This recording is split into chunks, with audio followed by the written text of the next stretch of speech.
Call करने के लिए बहुत बहुत शुक्रिया। और अब जान लेते हैं आज का महा उपाय।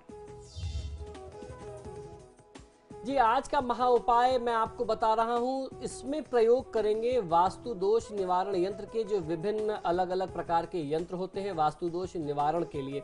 आम जनता की सबसे बड़ी एक धारणा ये है, या उनको एक गलत समझ ये है कि वास्तु दोष में तो अगर वास्तु दोष का निवारण करना है, घर में कोई दोष है तो बहुत ज़्यादा तोड़फोड़ होगा, बहुत ज़्यादा परिवर्तन होगा, हम खुद ही इस समय अपनी समस्या से ग्रस्त हैं, हम कहाँ से इतने खर्च कर सकते हैं।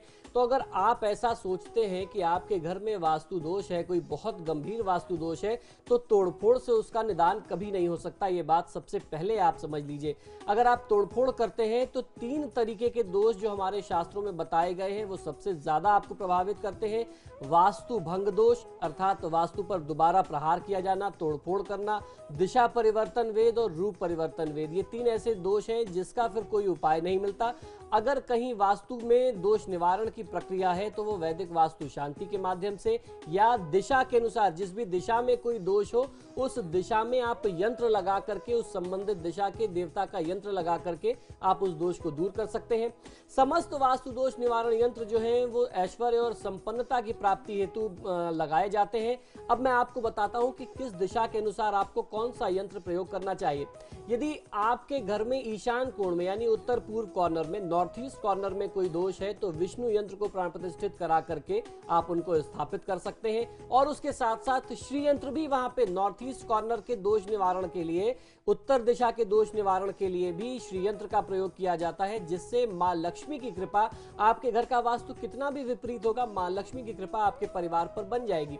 यदि आपके घर में दक्षिण दिशा में कोई दोष है या आपका प्रवेश द्वार जो है वो दक्षिण मुखी है, ऐसे दोष निवारण करने के लिए आपको हनुमद यंत्र का प्रयोग करना चाहिए। किसी योग्य आचार्य से शुभ परिस्थिति में, शुभ नक्षत्रों में, तिथि में आप इन यंत्रों को प्राण प्रतिष्ठित करा करके स्थापित करें। प्रवेश द्वार पे लगाएंगे तो प्रवेश द्वार का दोष दूर हो जाएगा।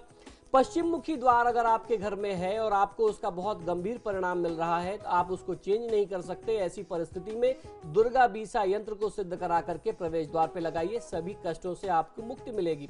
वहीं पूर्व दिशा में अगर आपके घर में कोई बहुत बड़ा दोष है जिसे आप चेंज नहीं कर सकते, बदल नहीं सकते, तो सूर्य यंत्र, अर्थात जिसके पूर्व दिशा के स्वामी कौन है, सूर्य देव है, तो सूर्य देवता को वहां पे प्रतिष्ठित करने से, उनके यंत्र के माध्यम से आप उनको वहां पे स्थापित करिए, बहुत अच्छा लाभ मिलेगा। ठीक इसी प्रकार से उत्तर दिशा के दोष निवारण के लिए और ऐश्वर्य संपन्नता प्राप्ति के लिए कुबेर यंत्र भी प्रयोग करते हैं। पश्चिम दिशा के दोष निवारण के लिए शनि यंत्र का प्रयोग किया जाना चाहिए।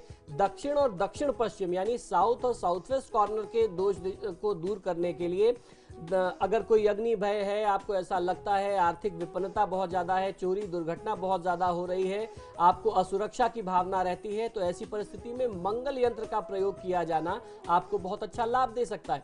अब मैं आपको बताता हूं, जल संबंधी अगर आपके घर में कोई पीड़ा होती है, बार बार आपको अपने घर में जल से संबंधित कोई समस्या है, बहुत ज्यादा खर्च ऐसी चीजों में होता है, मोटर खराब हो रही है, या अक्सर ऐसा देखा गया है कि पानी से संबंधित जो नालियां हैं वो हमेशा टूटती फूटती रहती हैं, खर्च उसमें होता रहता है, तो समझ लीजिए कि उत्तर दिशा में जल से संबंधित कहीं कोई दोष बन रहा है।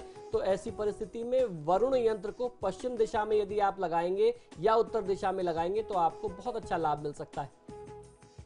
बिल्कुल, तो आज पंडित जी ने वास्तु दोष निवारण के लिए 10 चमत्कारी यंत्रों के उपयोग के बारे में बताया। और इसी कड़ी में कल भी आपके सितारे में पंडित जी घर में बिना तोड़फोड़ किए वास्तु दोष निवारण के कुछ अन्य खास उपाय भी बताएंगे, जिसके लिए हमारा कल का एपिसोड देखना बिल्कुल ना भूलें।